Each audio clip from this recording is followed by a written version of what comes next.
मुंबई ने कभी निराश नहीं किया है। इस ड्रीम सिटी में मैं आपसे 2047 के ड्रीम को लेकर के आया हूं।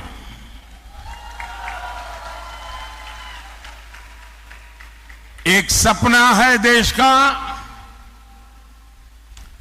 एक संकल्प है देश का। हम सब ने मिलकर विकसित भारत बनाना है और इसमें मुंबई की बहुत बड़ी भूमिका है। साथियों, अब मुंबई के लोग रफ्तार की कीमत सबसे ज्यादा समझते हैं। भारत के साथ आजाद हुए कितने ही देश हमसे आगे निकल गए। हम क्या किसी से कम थे? फिर कमी कहां थी? कमी उस सरकार में थी जिसने भारतीयों के सामर्थ्य पर भरोसा नहीं किया, विश्वास नहीं किया। और मैंने ऐसे ऐसे प्रधानमंत्री देखे हैं और मैं आप सबको कहूंगा, मुंबई वालों को, कि YouTube पर जाकर के लाल किले से अब तक कौन प्रधानमंत्री क्या बोले हैं सारा अवेलेबल है। आप हैरान हो जाएंगे। एक वो भी वक्त था जब देश के प्रधानमंत्री लाल किले से हम भारतीयों को आलसी कहकर पुकारते थे।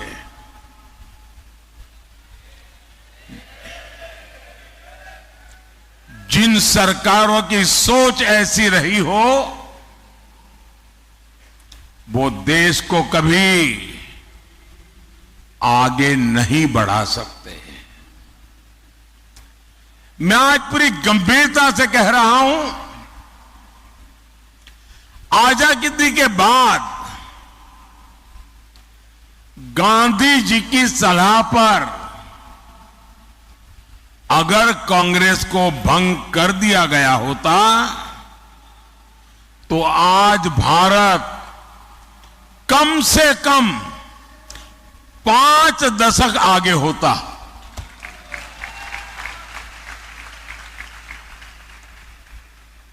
आजादी के बाद भारत की सभी व्यवस्थाओं का जो कांग्रेसीकरण हुआ, उसने देश के 5 दशक बर्बाद किए हैं। साथियों, देश आजाद हुआ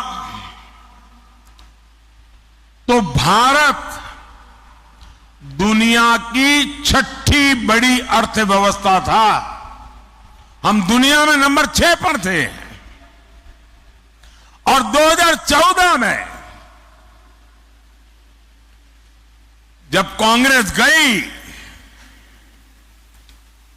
और हमें जब सत्ता सुपुर्द की, तब देश की अर्थव्यवस्था 6 नंबर से 11 नंबर पहुंच गई थी। ये इन्होंने काम करके गए हैं। और जब से आपने इस सेवक को काम दिया, 10 साल में आज देश दुनिया की 5वें नंबर की आर्थिक ताकत बन करके खड़ा है।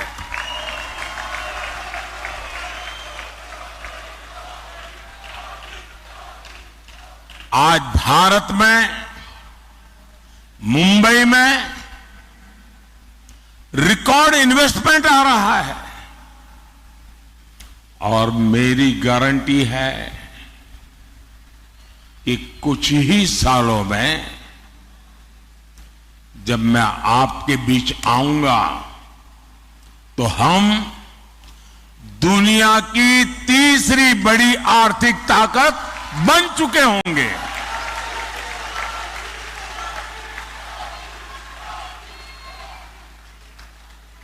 और मैं आपको भी गारंटी देने आया हूं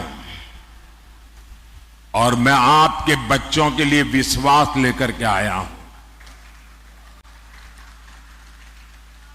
मैं आपको विकसित भारत देकर जाने वाला हूं।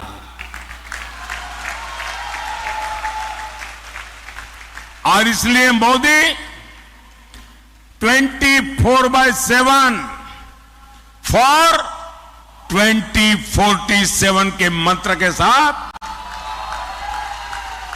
हर पल आपके नाम, हर पल देश के नाम जी जान से जुटा है। साथियों, कुछ लोग कहते हैं कि मोदी जो ये कहता है वो असंभव है। निराशा की गर्त में डूबे हुए लोग उनमें आशा का संचार करना लोहे के चने चबाने का काम होता है। और इसलिए निराशा को पाल करके बैठे हुए लोग हर पल हर चीज असंभव ही अनुभव करते हैं। ये वो लोग हैं जिनको लगता था राम मंदिर भी उनको असंभव लगता था।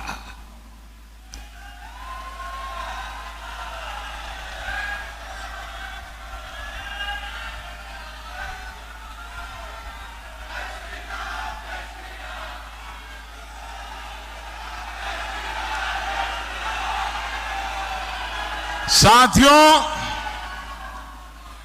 दुनिया को कभी न कभी इस बात को स्वीकार करना पड़ेगा कि भारत भूमि में रहने वाले लोग अपने विचारों के इतने पक्के थे, अपने इरादों के इतने पक्के थे कि एक सपना लेकर के 500 साल तक लड़ते रहे।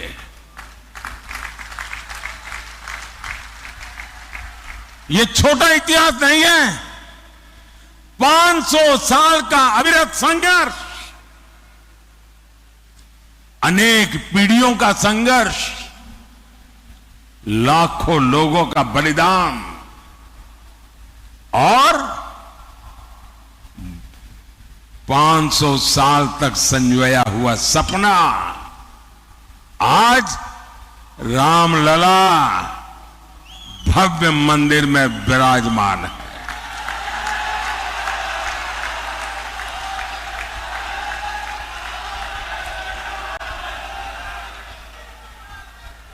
ये निराशा की गर्त में डूबे हुए वो लोग हैं जिनको आर्टिकल 370 का हटना भी असंभव लगता था। आज हमारी आंखों के सामने आर्टिकल 370 की जो दीवार थी ना, उस दीवार को मैंने कब्रिस्तान में गाड़ दिया है।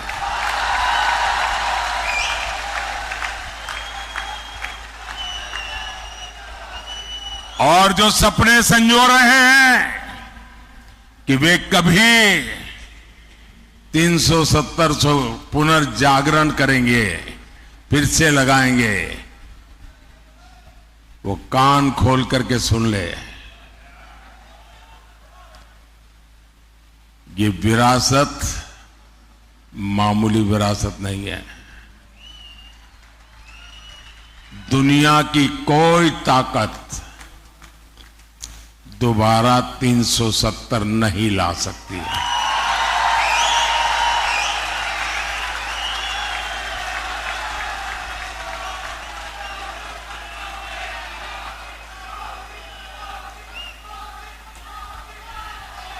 साथियों, हमारा देश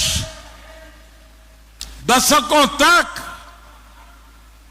सीरियल बम धमाकों से लहूलुहान होता रहा।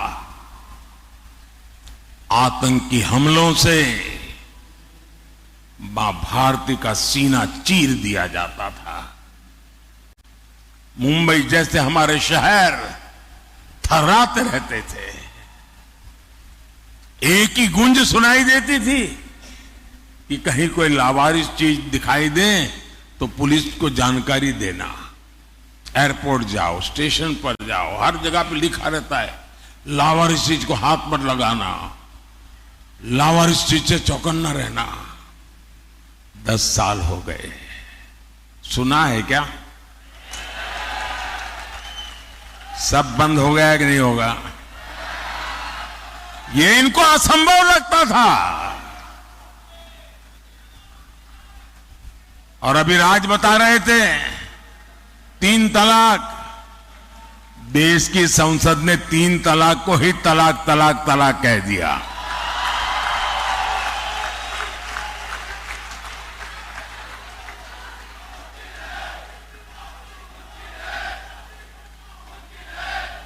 महिलाओं को 33% आरक्षण। 40 साल तक इंतजार करते रहे लोग। संसद में बहस होती थी और जो आज संविधान को सर पर रख करके नाच रहे हैं, उन लोगों ने पार्लियामेंट में 33% आरक्षण के बिल को छीन करके फाड़ दिया था।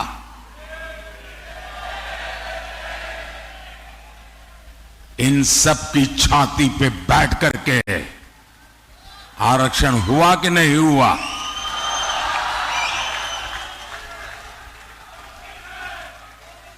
कांग्रेस 60 साल तक कहती रही कि गरीबी हटाएंगे, और इनकी तो फैशन थी। और आप सचमुच में थोड़ा जो हिस्ट्री में रुचि रखते हैं, जरा देख लीजिए। आप लाल किले से इन प्रधानमंत्रियों के भाषण सुनेंगे और इन परिवार के सभी प्रधानमंत्रियों के भाषण सुनेंगे, तो उनके 20-25 मिनट के भाषण में 10 मिनट वो गरीबी पर बोलते थे। और कोई भी चुनाव का उनका भाषण सुन लीजिए, वो गरीब गरीब गरीब गरीब गरीब गरीब गरीब गरीब गरीब गरीब गरीब गरीब गरीब गरीब गरीब गरीब गरीब गरीब माला ही जपते रहते थे। लोगों की आंख में धूल झोंकते थे और गरीबों को एहसास कराते रहते थे कि तुम तो गरीबी में जीने के लिए ही पैदा हुए हो। इस देश में गरीबी को हटाना असंभव लगता था। भाइयों बहनों, मोदी ने 10 साल में 25 करोड़ लोगों को गरीबी से बाहर निकाल करके दिखा दिया है।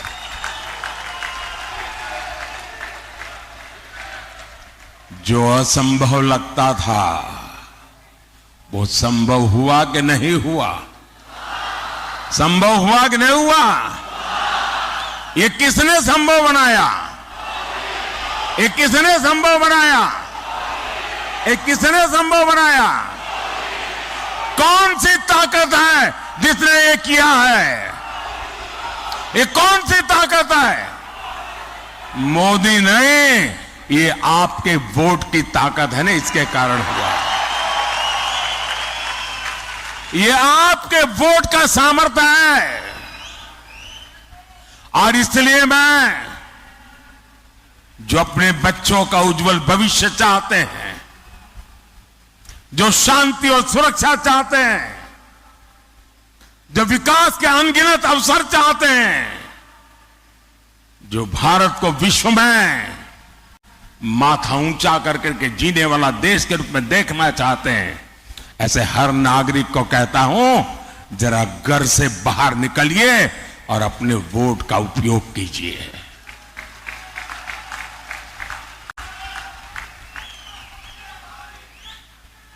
और मेरा आपसे आग्रह है, मैं आज मुंबई करके पास आया हूं, आपसे आशीर्वाद मांगने आया हूं। आप रिकॉर्ड तोड़ करके सारा मतदान करके दिखाइए इस बार। और जब मतदान करने के लिए घर से निकले ना, तो याद करना, कभी वो बम धमाके हुआ करते थे, सुबह घर से निकलते थे तो शाम को जिंदा लौटेंगे कि नहीं लौटेंगे इसका कोई विश्वास नहीं था। आज गर्व के साथ आपकी बेटी शाम को आनंद से घर लौट सकती है, ये याद करके जाना। और कमल पे और मेरे साथियों के जो सिंबल है उन पे अपना बटन दबा करके मोदी को जरा मजबूत कीजिए।